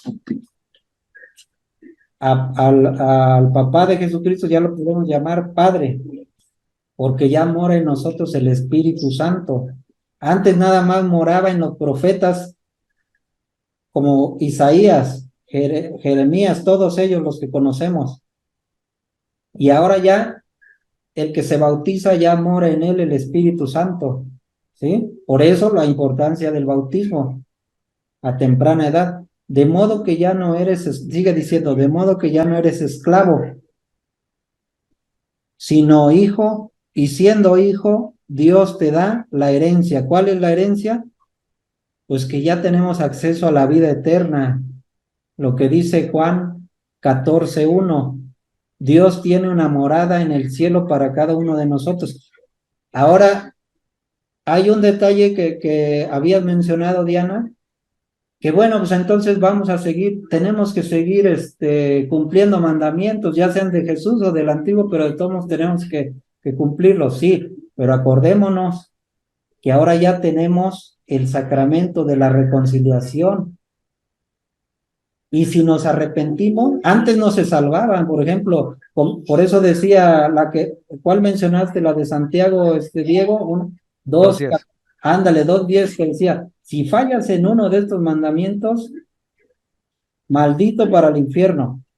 Y no había más, pero ahora ya tenemos el sacramento de la reconciliación. Si tú ahorita ya cometiste algún pecado, pues de una vez o mañana tempranito vamos con el sacerdote, confiesas, obviamente debe de haber arrepentimiento, no nada más de que pues ya te confiesas, nosotros lo sabemos eso, arrepentimiento y hacer los 5 pasos pues de la buena confesión, de la buena Confesión. los 5 pasos para la confesión. Para tener una buena confesión. Entonces arrepentimiento y obviamente no volver a pecar, pero si volvemos a pecar, nosotros sabemos que otra vez estamos reconciliados. Miren, vamos a leer Juan 1:8, Juan 1:8, para que veamos que ahora ya cambiaron las cosas.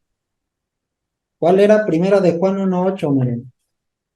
Fíjense, dice así, Primera de Juan capítulo 1, versículo 8, dice, si decimos que no tenemos pecado, nos estamos engañando a nosotros mismos. Es decir, el primer paso que hay que reconocer que tenemos pecado, ¿sí? Si decimos que no tenemos pecado, nos estamos engañando a nosotros mismos y la verdad no está en nosotros. Entonces, primero hay que reconocer nuestro pecado. Y ahora fíjense lo que sigue. ¿Cómo podemos ahora sí reconciliarnos con Dios aunque hayamos pecado? Dice, pero si confesamos nuestros pecados, Él, ¿quién Él? Dios, que es fiel y justo, nos perdonará nuestros pecados y nos limpiará de toda maldad. Si dijéramos que no hemos pecado, sería como decir que Él miente y su palabra no estaría en nosotros. Y hay un pecado, es el único pecado que no se perdona ni en esta vida ni en la otra. ¿Se acuerdan cuál es? En contra del Espíritu Santo. El en contra del Espíritu Santo. Y blasfemar en contra del Espíritu Santo es no confiar en que Dios nos dejó a los sacerdotes para poder irnos a confesar y que cuando nos da la absolución es el Espíritu Santo que está ahí dándonos la absolución. Ese es el pecado que no se perdona ni en esta vida ni en la otra. ¿Por qué? No porque Dios no tenga poder para perdonarnos, sino porque simplemente no lo confesamos, no lo reconocemos y no lo confesamos. ¿Cómo nos lo va a perdonar? Pero yo creo que también es no creer en las promesas de Jesucristo. Exactamente. No creer en el Espíritu Santo, en la fuerza, en el poder. Sí. Entonces, no, pero es que no creo que confesándonos ya. Bueno, entonces no estás creyendo en las promesas de Jesucristo. Sigue diciendo, fíjense, a ver quién quiere leer de ahí de Primera de Juan, capítulo 2, versículo 1. ¿Lo tienes, Diana? Primera de Juan, capítulo 2, versículo 1. Sí, es la que se llama cumplir el mandamiento del amor. Ajá, pausadito para que lo entendamos. Fíjense qué poder tiene ahí esa palabra. A ver, Hijitos míos, les escribo para que no pequen. Pero si alguien peca, tenemos un abogado ante el Padre. Es Jesucristo el justo. hasta ahí. ¿Ya se dieron cuenta que ahora sí hay salvación? ¿Qué necesitamos hacer? Aquí está la clave, fíjense. Hijitos míos, les he escrito esto para que no pequen. O sea, no hay que pecar. Claro que no hay que pecar. Pero ahora, ¿qué más dice? Pero si uno peca, Tenemos al abogado. tenemos un defensor ante el Padre, Jesucristo el justo. Él es la víctima por nuestros pecados y no solo por los nuestros, sino por los del mundo entero. ¿Qué tenemos que hacer nosotros nada más? Arrepentirnos de corazón, confesarnos, Cumplir la penitencia. y Dios, Juan sabe que vamos a volver a pecar. Por eso dice, es mentira que nosotros digamos, no voy a pecar, sí, pero es muy buena intención y lo hago con toda la convicción de que no voy a volver a pecar. Pero dice Juan, pero si uno peca, dice, les he escrito esto para que no pequen, pero si uno peca, tenemos un defensor ante el Padre, Jesucristo el justo. Él es la víctima por nuestros pecados y no solo por los nuestros, sino por los del mundo entero. Ahí está la salvación que nos trajo Jesucristo. Si en el Antiguo Testamento Dios se comportaba de esa manera, ahora en este momento ya tenemos este sacramento que nos dejó.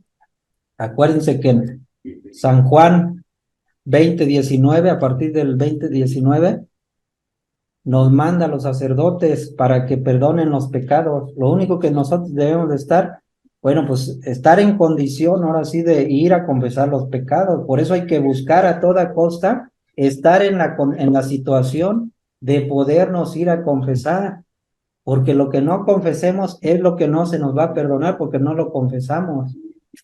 ¿Sí? Entonces sí hay perdón. Si fallaste en uno de los mandamientos los nuevos que nos dejó Jesucristo, tienes oportunidad antes de morir de ir de confesar tus pecados y vas a quedar absuelto. ¿Y cuál va a ser la recompensa? La que viene en el Evangelio de San Juan, capítulo 14, versículo 1 en adelante. A ver, si quieren vamos a leerlo para rematar con broche de oro. A ver, adelante, Isabel. Pero sí confesamos nuestros pecados, pero también tenemos que hacer una reparación de daños. Claro, reparar el daño. claro, Sí, claro. voy a hacer la penitencia que me esté dando el Padre, pero yo tengo que estar consciente que tengo que reparar el daño que hice. Claro que sí, sí, sí, pero el primer paso es como un proceso. El primer paso, ¿cuál es? A Reconocer reconocer que tu soy pecado, porque pecadora. si no lo conoces, no reconocemos que pecamos, pues ¿cuándo vamos a ir a pedir la absolución? Entonces, el proceso. Reconocer, Por eso están los 5 pasos, ¿no? Que decimos, reconocer, sentir dolor, sentir dolor, reconocer tu pecado, sentir dolor, sentir dolor de los dolor por el pecados, pecado, confesarlo, confesarlo, declararlo, cumplir la cumplir la penitencia penitencia, y hacer el propósito de no volver a pecar. propósito de no volver a pecar, ¿sí? Ujú. Y lo que dices, hay que reparar, sí, porque Penitencia. queda una secuela. Ah, Bueno, cumplir la penitencia, pero sí, por ejemplo, el que ha robado, de alguna manera tiene que resarcir eso que ha robado, ¿no? Sí, sí tiene lo que decías, este, Isabel, o sea, no es algo así nada más. Sin embargo, ya tienes ahí el primer paso y quedas perdonado, ¿sí? Ahora vamos a ver la recompensa. Evangelio de San Juan, capítulo 14, versículo 1.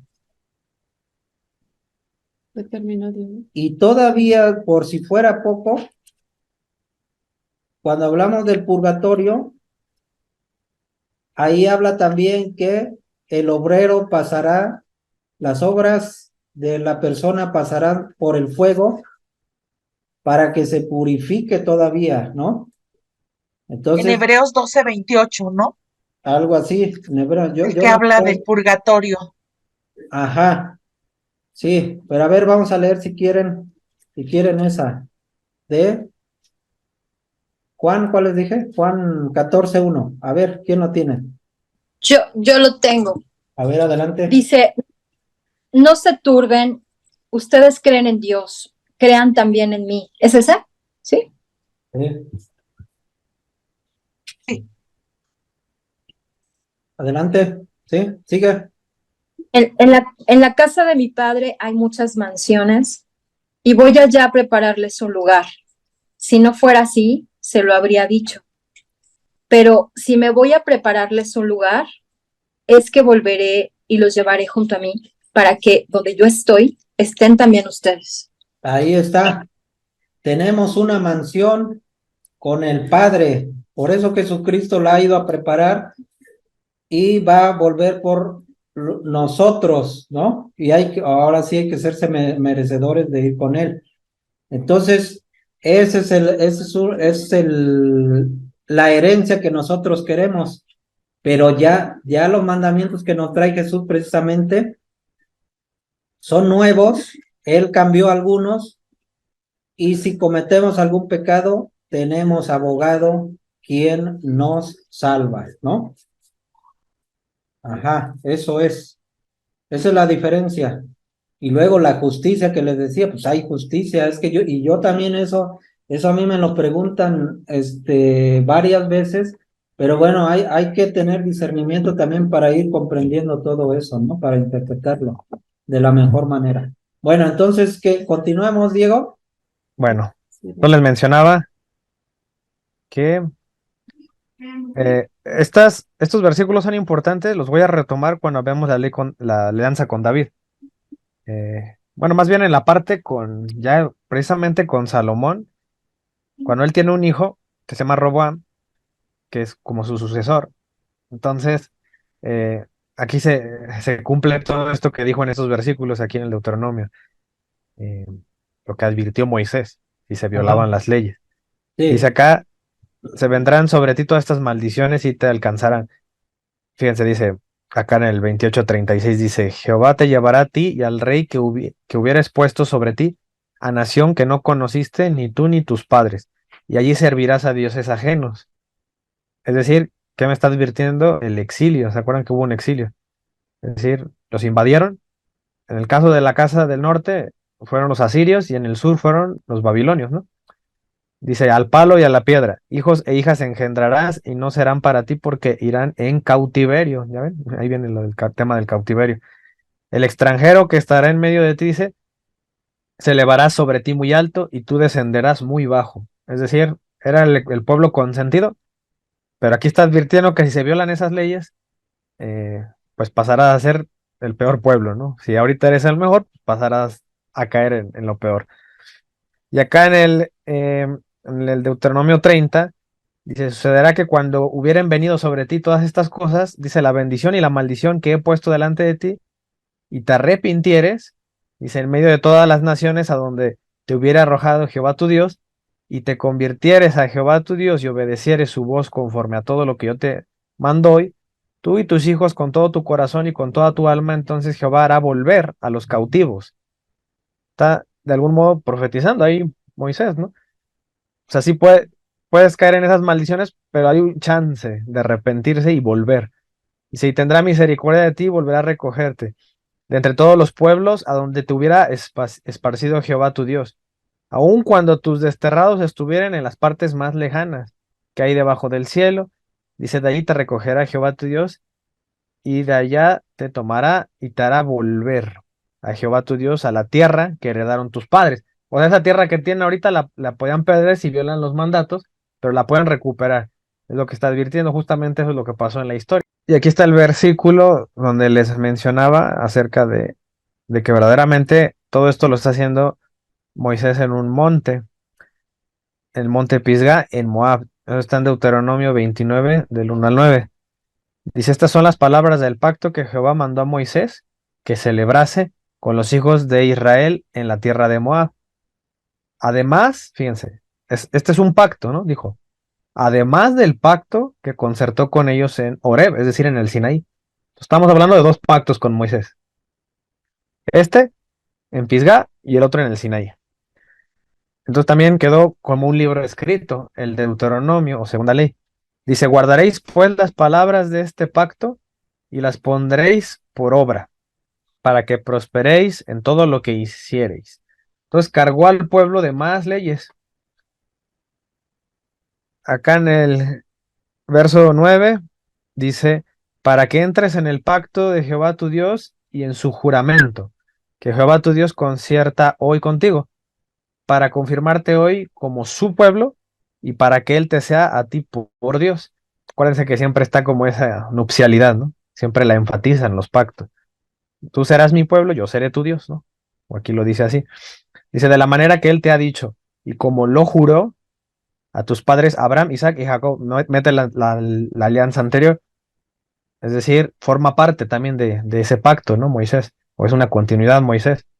Dice, y no solamente con vosotros hago yo este pacto y este juramento, sino con los que están aquí presentes hoy con nosotros delante de Jehová nuestro Dios y con los que no están aquí hoy con nosotros. Es decir, los que no están, pero han de venir, ¿no? Y hace otra vez este énfasis donde dice, no querrá Jehová perdonarlo, sino que entonces humeará la ira de Jehová y su celo sobre él tal hombre, y se asentará sobre él toda maldición escrita en este libro. Y Jehová borrará su nombre de debajo del cielo, y lo apartará Jehová de todas las tribus de Israel para mal, conforme a todas las maldiciones del pacto escrito en este libro de la ley. Entonces es un libro aparte, ¿no? La otra ley, la del Sinaí, también estaba escrita en libros, obviamente, pero especialmente estaban las tablas de piedra. Entonces el Deuteronomio es otro libro, otro rollo, digamos, y dice así, por eso acá, en el capítulo 31, dice, y cuando acabó Moisés de escribir las palabras de esta ley en un libro, hasta concluirse, dice, dio órdenes Moisés a los levitas que llevaban el arca del pacto de Jehová, diciendo, tomad este libro, no se los pongo en esta figura, tomad este libro, ¿cuál? El Deuteronomio. Dice, y ponedlo al lado del arca, es decir, no va dentro del arca, va al lado, pero tiene que estar ahí, en el lugar santísimo. Ponedlo al lado del arca del pacto de Jehová vuestro Dios, y esté allí por testigo contra ti, ¿no? Todos dense cuenta cómo ya se llenaron de leyes, ¿no? Y preceptos. Y ahora viene aquí una parte eh, nostálgica, ¿no? Porque pues, digamos que hemos aprendido de Moisés, y aquí ya viene el tema de su muerte. Dice, subió Moisés de los campos de Moab al monte Nebo, también le llaman así a ese monte Nebo, a la cumbre del Pisgah, que está enfrente de Jericó, y le mostró Jehová toda la tierra, se la mostró toda, ¿no? Dice, esta es la tierra que juré a Abraham, a Isaac y a Jacob, diciendo, a tu descendencia la daré. ¿Sí se acuerdan, no? De esa alianza, donde prometía una tierra grande. Dice, te he permitido verla con tus ojos, eso le dice a Moisés, mas no pasarás allá. ¿Sí se acuerdan que le advirtió Moisés que no iba a entrar a la tierra prometida?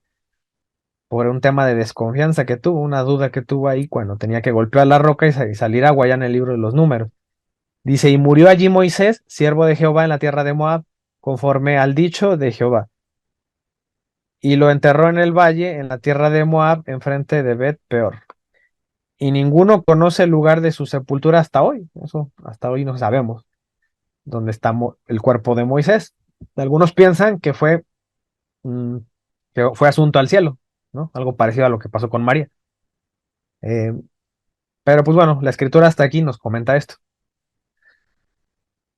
Y ya para ir finalizando casi, el Pisgah es un monte. ¿Se acuerdan, no? Que decimos que todas las alianzas son en montes. Y aquí están los versículos. Por ejemplo, el Deuteronomio 3:27 dice, sube a la cumbre del Pisgah, ¿no? Y alza tus ojos. O sea, nos da indicio de que verdaderamente el Pisgah es un monte. Por ejemplo, también acá en el Deuteronomio 4:49, que habla, dice, de hasta el monte Sión, dice todo Arabá, de este lado del Jordán, el oriente hasta el mar de Arabá, al pie de las laderas del Pisgah, ¿no? Entonces es un indicio de que sí es una colina. Dice, estas son en el capítulo 29, verso 1, también mencioné hace rato esto, ¿no? Dice, son las palabras del pacto que celebraste con los hijos de Israel, dice, en la tierra de Moab, además del pacto que concertó con ellos en el Horeb. Entonces habla que también es un pacto llevado a cabo en un monte, por eso acá le llama Monte Nebo, acá en el Deuteronomio 32:48. Eh, También allá en el Deuteronomio 34:1 lo menciona, ¿no? Como el Monte Nebo lo repite. Y el Sinaí es un monte, bueno, hay demasiados versículos que lo dicen, ¿no? Digo, está por demás que se los ponga, pero aquí les dejo unos por si le quieren sacar captura de pantalla, desde el Éxodo 3:1, 3:12, dice, este monte de Dios, ¿no? El Sinaí, y ya más explícitamente, eh, siempre hace alusión, ¿no? Subirán al monte. Aquí, por ejemplo, explícitamente dice monte Sinaí, ¿no? Todo el monte Sinaí humeaba, acá en el Éxodo 19:18. Es donde más explícito está. Son varios versículos aquí, les dejo otros, donde se habla del Sinaí como un monte, ¿no? Dice el monte Sinaí, dice, sube a mi monte, monte de Dios. Acá hay otros más, que también se le menciona de manera explícita, que es un lugar elevado, ¿no? Moisés es heredero, vimos que los mediadores también se mencionan como esta característica, que se habla siempre de una herencia. Bueno, ahí en los números 25:62 dice esto, de los levitas fueron contados 23,000, dice, no todos los varones de un mes arriba, porque no fueron contados todos los hijos de Israel, dice, por cuanto no les había de ser dada heredad, ¿no? ¿Se acuerdan que habíamos leído eso? O sea, a ellos no les tocó esa heredad, digamos, de esa manera, porque quien fue su heredad fue Dios, eh, fue Jehová, ¿no? Dice. También acá se menciona este tema de la herencia, porque al final eso es también una promesa pues en todas las alianzas es heredar. Dice acá, a lo mucho daréis mucho por herencia, y a los pocos daréis menos por herencia. Donde le cayere la suerte allí, la tendrá cada uno, dice, por las tribus de vuestros padres heredaréis. Acá en números 34 se menciona, y Jehová habló a Moisés diciendo, manda a los hijos de Israel y diles, cuando hayas entrado en la tierra de Canaán, esto es la tierra que os ha de caer en herencia, ¿no? Y es una herencia que también se le había dicho a Abraham. Y acá tenemos otros versículos donde se menciona este elemento de la herencia o heredad que iban a tener estas personas. Eh, Moisés es sacerdote, también hay mucha evidencia de eso. Acuérdense cuando al principio se le dijo a Moisés que tenía que ir a servir a Jehová, que hagamos que el verbo servir, en este caso aquí en la escritura, normalmente significa, de manera más precisa, es dar culto, ¿no? Si le vas a servir a Dios, significa que le vas a dar culto. Por eso dice en el Éxodo 10 del 24 al 26.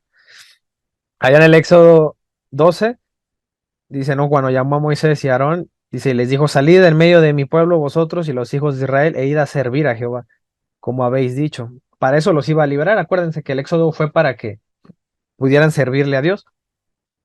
porque como esclavos no podían servir, es decir, no se le puede dar culto a Dios mientras uno vive esclavizado, que en estos tiempos sería vivir esclavo del pecado, ¿no? No puedes darle culto a Dios, solo cuando eres libre. Dice acá, por ejemplo, este elemento siempre donde veamos un altar, sacrificios, holocaustos, da a entender la actividad sacerdotal que tiene Moisés. Dice, por eso Moisés edificó un altar. ¿Por qué? Porque se ven involucrados sacrificios. Entonces acá vienen otra vez, ¿no? Todos estos versículos donde se menciona ese elemento de servir a Dios, como ya lo dijimos, que tiene que ver con darle culto. Acá se menciona otra vez cuando dice, altar de la tierra harás para mí, ¿no? Es un mandato, y sacrificarás. Es decir, significa actividad sacerdotal. Acá se ofrecerás tus holocaustos. Acá hay otro versículo en el Deuteronomio 12:27, dice, ofrecerás tus holocaustos, ¿no? Se habla de un altar también, y lo que se va a hacer con la sangre de esos sacrificios derramada en el altar. Ahora bien, Moisés es profeta, sí, ¿y por qué? Porque un profeta es alguien que habla o es portavoz de Dios, habla en nombre de Dios. Lo es, sí, igual, por ejemplo, acá en el Éxodo 3:11 dice, entonces Moisés respondió a Dios, ¿quién soy yo para que vaya al faraón y saque de Egipto a los hijos de Israel? Y él respondió, ve porque yo estaré contigo, ¿no? Él tiene que hablar en nombre de Dios, dice Dios, yo estaré contigo. Es decir, Moisés dice, ¿quién soy yo? Pues sí, no eres nadie, ¿no? Nadie. O sea, nadie es digno de Dios. Pero si Dios está con él, lo va a respaldar. Muchas veces uno es así, ¿no? En la iglesia sentimos que no somos dignos de enseñar algo, pero al final no es quién eres, sino con quién vas, ¿no? Eso es lo importante. Acá en el Éxodo 3:14 también dice algo interesante. Cuando dice yo soy el que soy, ¿no? ¿Se acuerdan de ese pasaje? Y dijo, así dirás a los hijos de Israel. Es decir, se lo dice a Moisés y Moisés tiene que decir eso. Es decir, es portavoz de Dios. Tiene que decir una verdad de fe. El yo soy me envió a vosotros, ¿no? Eso es un profeta. Acá en el Éxodo 4:15 dice, fíjense Dios lo que le dice, yo estaré con tu boca y con la suya, la de Aarón también dice, ¿no? También lo incluye. Es decir, él hablará a través de ellos. Eso es ser un profeta. Y acá hay otros versículos más que les dejo, también del Éxodo, donde aquí Dios le dice, yo estaré en tu boca y te enseñaré lo que has de hablar, ¿no? Le dice eso a Moisés. Acá, por ejemplo, en el Éxodo 5 dice, ¿para qué me enviaste? Porque desde que yo vine al faraón para hablarle en tu nombre, ¿no? Eso sería un profeta, el que habla en nombre de Dios. Y si respondió Moisés acá en la cita de abajo, delante de Jehová, aquí los hijos de Israel no me escuchan. Es decir, profetizan Moisés, pero no le escuchan, ¿no? ¿Cómo pues me escuchará el faraón siendo yo torpe de labios? Pues sí, claro, Moisés es torpe de labios, pero ya quedamos, no se trata de lo que es Moisés, sino con quién va, quién lo mandó, eso es lo importante. Eso es lo que le hace un profeta. Entonces, por eso acá también se menciona en el Éxodo 7, dice, te he constituido Dios para Faraón. Oigan, bueno, aquí está interesante esto, ¿no? Porque dice, Jehová dijo a Moisés, mira, yo te he constituido Dios, pero fíjense, Dios con D minúscula. Eso le dice a Moisés. Es decir, tú eres superior al faraón. Y tu hermano Aarón será tu profeta. También tenía esa parte, o compartía, ¿no? Esa misión profética a Aarón, porque él iba a ser, pues, el sacerdote principal. Entonces, siempre Moisés también estuvo acompañado de su hermano. Dice, tú dirás todas las cosas que yo te mande, Aarón tu hermano, y Aarón tu hermano hablará. Es decir, también él iba a tener esa función. Entonces, siempre veremos ahí repetido, por ejemplo, en el Éxodo 19, dice, estas son las palabras que dirás. Siempre Dios le decía y decía, tú dirás esto, tú dirás el otro.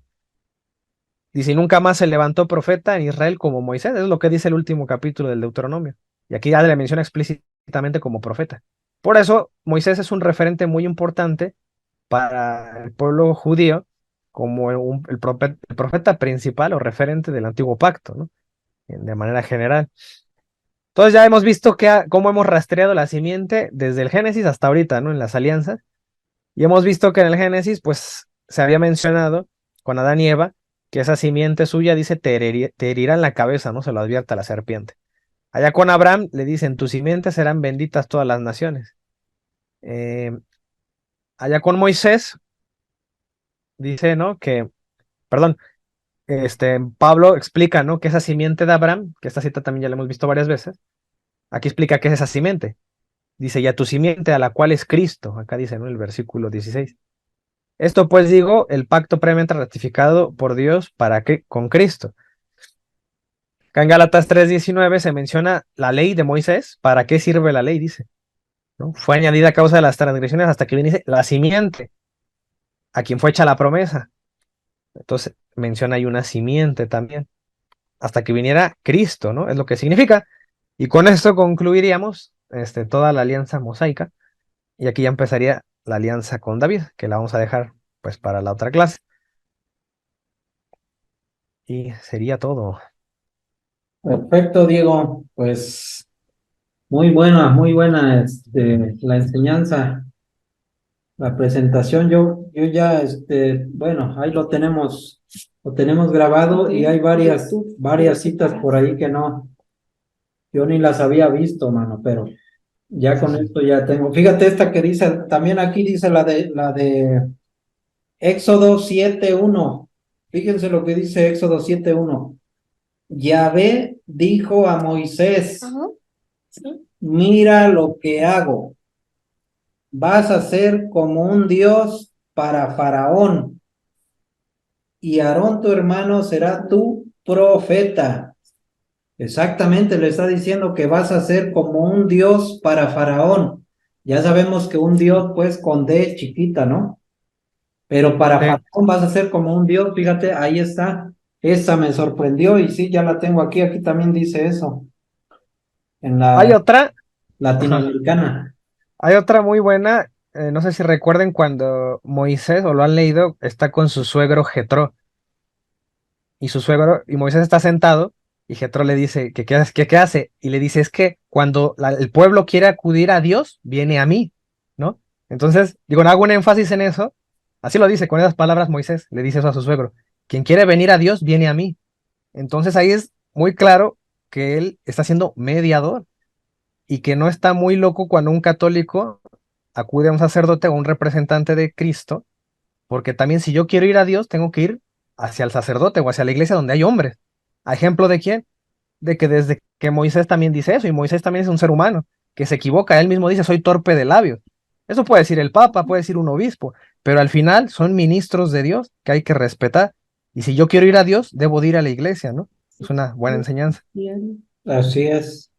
Cuando puedan o estén con esa inquietud, mándenos sus preguntas, sus comentarios, y también podemos ampliar aquí esos temas, que a veces a lo mejor pues no queremos preguntar porque pues queda uno aturdido de tanta información y a veces pues uno no sabe ni qué preguntar, ¿no? Pero ya cuando está uno lúcido, que estás leyendo la Biblia o te surge algo así o alguna pregunta que alguien te hizo, mándenla y ya la vamos desarrollando también, ¿sí? Y para buscar también lo que sea realmente verdadero, ¿no? Para que no andemos también inventando. Sí, así Pues, como hace 8 días que una de nuestras compañeras hoy no entró otra vez, que a veces tiene problemas de internet. aquí Y bueno, está ¿quién está? Valentina, Ahí mira, está está la Valentina. comadre. Ay, ya vi, comadre. Sí, lo que decía Rigo, quien tenga dudas, preguntas o cuando les cuestionen, también pongan las preguntas o tráiganlas aquí al Zoom para poderlas comentar, como lo hizo mi comadre hace 8 días, que le hicieron esa pregunta y bueno, ampliamos o quisimos dar respuesta a ese cuestionamiento que le hicieron. Y yo creo que, como ya comentamos, no nada más a ella le han hecho esos cuestionamientos, sino también a nosotros, ¿no? Entonces, pues es esa cosa. Y también antes de que se me olvide, les estuve llamando o escribiendo a algunas de ustedes, creo a todas, pidiéndoles, de favor que si, preparaban algún tema para empezarlo a compartir y así, pues bueno, enriquecernos todos y todas aquí, pues todas estamos, aprendiendo y eso es lo importante, no somos sabios, ¿verdad? Entonces aprendemos de todos. Entonces, para que vayamos preparando el tema, ya hablé con ustedes, entonces, pues a ver a ver quién va a ser la primera, ¿no? Luego la segunda, tercera, cuarta y bueno, así sucesivamente. Sí, eso quería comentarles para que no se me olvide. Bueno, a ver, comadre Valentina, adelante. Bueno, pues yo les agradezco porque ya checaron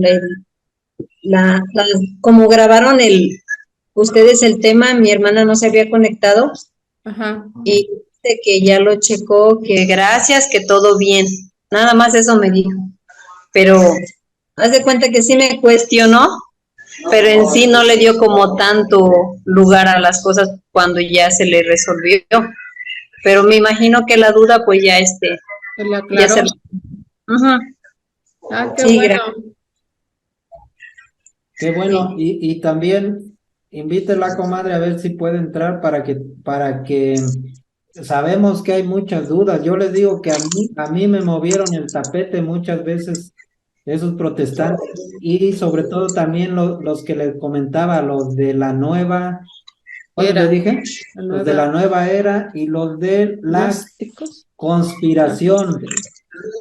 Conspiración, ¿cómo se llama? ¿Cómo les digo? No me acuerdo, pero teoría de la conspiración, ¿sí? Yo estuve sí, que estudiando mucho tiempo todo eso eso y es muy llamativo para los jóvenes ahora. La teoría sí, de la sí, conspiración, todos se creen, todo lo que ven en el internet, todo le creen menos a la Biblia, ¿no? sí, y los hace alejarse mucho de Dios y lo peor, lo preocupante es que ya no nada más los jóvenes, sino les También digo que adultos. gente adulta ya de 30 años para arriba que ya debíamos de ser más maduros. Nos dejamos llevar por eso, pues la muestra es que yo, por ejemplo, yo estudié mucho todo ese tipo de cosas eh, que no, hombre, es fuertísimo eso, yo creo más fuerte que lo de los protestantes, porque ahí te aleja, te va llevando a que te vayas alejando de Dios y estos tipos de cuestionamientos, por ejemplo, que le hicieron a Diana, los mismos católicos, los mismos cristianos, a mí también me lo hicieron y obviamente pues poco a poco va uno descubriendo las pistas necesarias para primero entenderlo y luego podérselos explicar, pero no es tan sencillo, ¿eh? Pero bueno, requiere una preparación bien exhaustiva, pero pues poco a poco todos vamos Preparándonos. preparándonos y agarrando las ideas de todo ese tipo de cosas. Sí, y esas dudas que luego pues nos meten por medio de del internet, pues sí nos llegan a perturbar, ¿no? Incluso a los católicos nos dicen, ay, ¿cómo es posible que esto esté pasando en la iglesia? Los mismos católicos empezamos a criticar, empezamos a decir cosas pues que no son, nos entran las dudas. Eso yo luego lo he visto en internet, que hasta mismos católicos, o sea, empiezan a dudar. ¿Por qué? Porque todo eso de la conspiración es muy llamativo y toda esa morbosidad pues es como pan caliente. Entonces, pues tengamos cuidado, ¿no? Y aconsejemos también a los que están ahí cerquitas de nosotros. Imagínense, si los obispos, si ven por ahí las noticias ahorita, los obispos están poniendo en tela de juicio si el Papa está cumpliendo con su labor realmente o no, ¿sí? O sea, están cuestionándolo los mismos obispos, ¿eh? Un grupo de obispos, pues, que ya parecen sectarios, ¿sí? Porque luego se ve que están Pues sí, conspirando ya es tristeza, ¿no? Pero bueno, pues hay que orar, porque el diablo siempre está metiendo la cola, siempre la está metiendo. ¿Y qué nos queda a nosotros mismos a nosotros, pues los católicos, orar por toda la iglesia, porque bueno, todos cometemos errores y a todos se nos mete el diablo, ¿no? Entonces, para que se aleje ese diablillo, entonces hay que hacer algo por la iglesia, pues hay que orar también por ellos, no solo criticar a los obispos o sacerdotes o quienes sean, ¿no? Hay que hacer algo también nosotros. Si la iglesia está siendo criticada, pues bueno, nosotros hay que orar y hay que hacer algo, ¿no? Por ello. así es. Entonces, pues qué bueno, comadre Valentina, que haya servido estas pláticas que tenemos. Y bueno, pues invítala a tu hermana para que a lo mejor asiste y poco a poquito Se va vayan despejando las se van dudas. despejando las dudas, así es. Ujú. Bueno, muy bien, pues yo creo que, ¿quién más? quiere comentar. Comadre Mari, creo. Tienes prendido tu...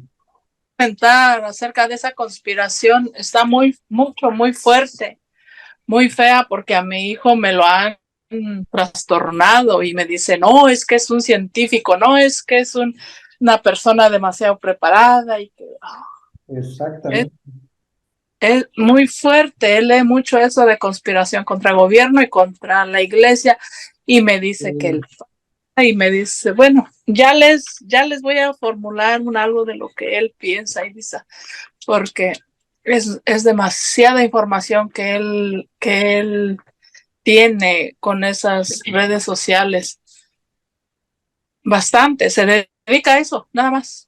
Sí, Inclusive él dice que ahí dicen que Jesús ni siquiera existió, que nada más fue inventado para que nos tengan bajo control, que nos tengan mansitos, que Con algo. miedo. Ajá, que existió. Ahora dice, la Iglesia Católica, ¿cómo sabe que usted existió? Dice, eso, cuando estuvo Moisés, Isaías y todo eso, dice, los que son de verdad cristianos son los de Irak, ¿cómo se llaman? israelitas. Bueno, de Jerusalén, Ajá. ¿cómo, Sí, ¿Judíos? ¿O ¿cómo quiénes se llaman? samaritanos, ¿Judíos? Los que palestinos, samaritanos. Judíos. bueno, judíos, pero la religión de allá de Israel y de todo eso, ¿cómo se llama?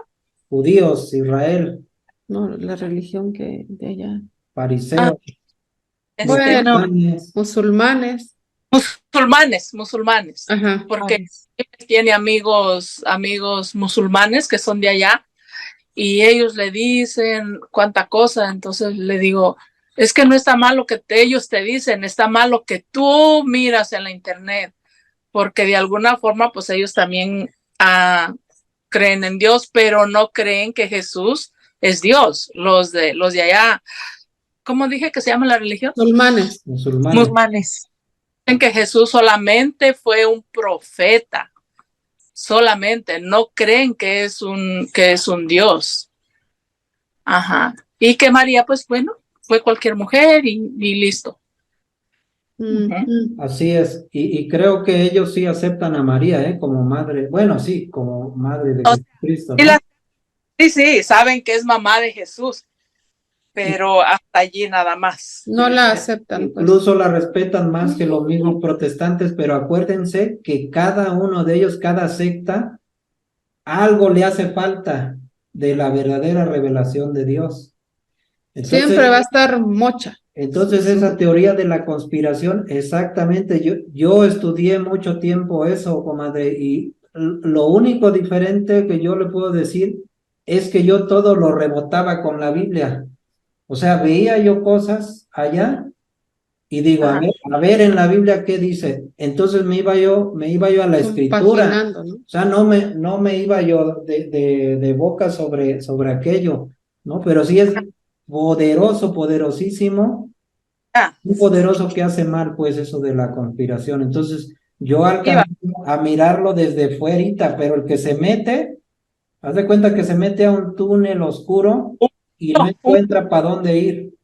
Siguen y siguen y siguen, como el conejito de la Rayovac, siguen y siguen y siguen. Sí, Les cierran una página y abren otra y así están. Así es. ¿Y por qué? Porque eso deja mucho dinero, yo se los digo. Esas páginas en internet que se dedican a la conspiración, ganan muchísimo dinero por las visualizaciones. Entonces, por eso se atreven a crear todas esas historias paralelas a la Biblia. Van así paralelas que parecieran, dan una verdad muy pequeña y todo lo demás es mentira. Entonces hay que tener muchísimo cuidado de hacerle caso, de ver que estamos, a quién hacerle caso, pues, ¿no? Sí. Entonces, pues sí podemos seguir ampliando todos esos Sí, temas. yo creo que vamos a tratar de ahondar este tema y ver la manera de cómo podemos ayudar a esos jóvenes, ¿no? ¿De qué manera puede uno ayudarles? ¿Qué Ya. podemos hacer? Yo creo que sí sería como importante. ¿Qué es lo que podemos hacer? Y otra, ahí les voy a dar un tip que ya lo conocemos todos, pero sin embargo, una vez más dicho, más se los vuelvo a reiterar para que haya resonancia. ¿Saben cómo yo me libré de meterme en ese túnel tan oscuro de la teoría de la conspiración? Primero, por Comadre, gracia de Dios. primero por gracia de Dios, claro que sí, pero ¿saben cómo? Rezando y rezando y rezando y rezando y rezando cada minuto, cada segundo, cada minuto, cada segundo, todos los días. No, esa fue mi manera de que yo Salvación. me pude mantener así al Al margen, me pude mantener al margen así, pero solamente así rezando, rezando. Padre nuestro, Ave María, Padre nuestro, Ave María, Gloria, Padre nuestro, Ave María. O sea, ¿Sí? te fuiste limpiando, pues, alejando. Sí, me fui limpiando y eso es lo que yo le pudiera recomendar a alguien que está en esa situación, ¿sí? Obviamente ya lo sabemos todos, sí, pero yo quiero hacer un poquito más de resonancia por mi propia experiencia que tuve. Por eso no me fui hasta el fondo de la Conspiración. conspiración, teoría de la conspiración. Entonces, de un tiempo para acá, hagan de cuenta que yo ya hasta bloqueé eso. Hagan de cuenta que alcancé ya a hacer un bloqueo de eso, que hasta ahorita lo estoy mencionando y se me olvida el nombre. Teoría de la conspiración, eso se llama así. Se me olvida porque como que cuando algo te hace daño, uno bloquea así. Cuando ya superas eso, bloqueas así de plano.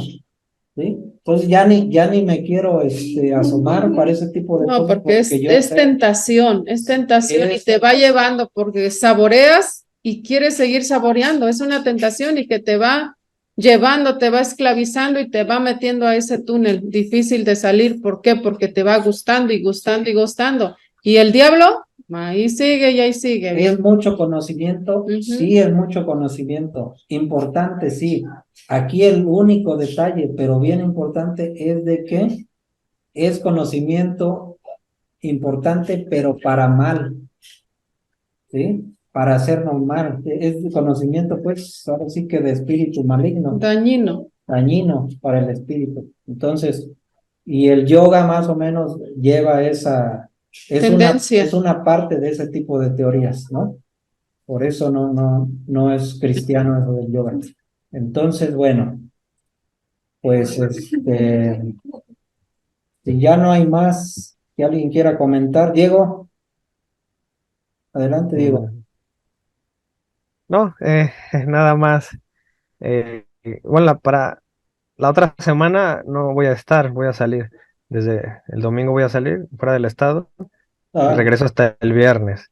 Ujú. Pero me imagino que van a continuar con este libro, ¿no? Del Padre Matule, que sí, está muy bueno, está mejor que el otro que estábamos viendo.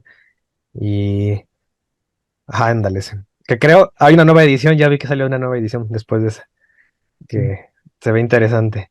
Ahí en la página de los apóstoles de la palabra está. sí. Y bueno, nada más, pues estudiense para hablar de la ley, que diga, de la alianza de David, el que será desde el primer libro de Samuel, como a partir del capítulo 8 en adelante, Samuel es 8. cuando ya ajá, es que lo que pasa es que hubo un periodo de jueces, ¿no? Porque muere Moisés, deja a Josué, empieza el periodo de los jueces, porque ahora son los líderes del pueblo, ahora son jueces, pero Samuel es el último juez y es la transición a los reyes. Entonces, ahí, a partir de ese capítulo, el pueblo le pide reyes. Entonces, ahí es cuando ya empieza toda esta aventura del pueblo en buscar reyes, Saúl, luego David, Salomón, ¿no? Y toda esta historia. Entonces, ahí para que conozcan los orígenes de David, que es desde Ok. ahí. Ujú. ¿Puedes volver a repetir es, el libro de Samuel, El primero. Ujú. el primero? Primer libro de Samuel. Sí. Entonces, pues para que ahí lo chequen. Digo, me brinqué ahí, en la Biblia falta el libro o sea, entre eso está el libro de Ruth, por ejemplo. El libro de Ruth es una historia de una mujer que quedó viuda, cuida a su suegra, y está interesante porque al final del libro de Ruth dice que Ruth es bisabuela, bueno, ahí son parientes de David, o sea, es la primera vez que se menciona en la Biblia de David. Entonces, es una historia son bisabuelos o abuelos de David, no me acuerdo. Entonces, es como previo a la historia de David, ¿no? Pero ya después menciona la historia de Samuel, que también está muy interesante, y ya Samuel es el que elige a los reyes, al menos a los dos primeros, que es Saúl y a David los unge, ¿no? Pero ahí es para que vayan dándose una introducción de quién es David, cuál es su importancia. Ujú. Así es, bueno, órale, pues ya tenemos ahí. Dale, que te vaya bien, Diego. Entonces, Gracias. muy bien. Entonces vamos a irnos en presencia de Dios haciendo la oración, ¿no? ¿Alguien de las compañeras? A ver, ¿quién nos ayuda a hacer la oración? Yo les ayudo. Bueno, yo la hago. Sí, Diana, por favor. Padre, del Hijo y del Espíritu Santo. Amén. Amén. Padre bueno, Padre santo, Padre amoroso y lleno de amor, te alabamos, te bendecimos, te adoramos, te glorificamos. Te damos gracias por esta sesión. Te damos gracias porque nos enseñas, nos permites conocerte para amarte, porque no podemos amar lo que no conocemos. Gracias, Padre bueno, por tenernos aquí. Te alabo y te bendigo. Amén. Amén. Amén. En nombre del Padre, del Hijo y del Espíritu Santo. Amén. Amén. Que pasen buena noche. Buenas noches. Gracias muchas por gracias. conectarse. María Isabel, comadre Valentina, Mari, Diana, Diego, María Cristina, Sofi. Gracias. Gracias. Que pasen buena noche y que descansen. Igualmente, buenas noches. Dale, nos vemos Buenas el noches. próximo jueves. Buenas noches. Buenas noches. Buenas noches. Bye. Bye. Bye. Bye.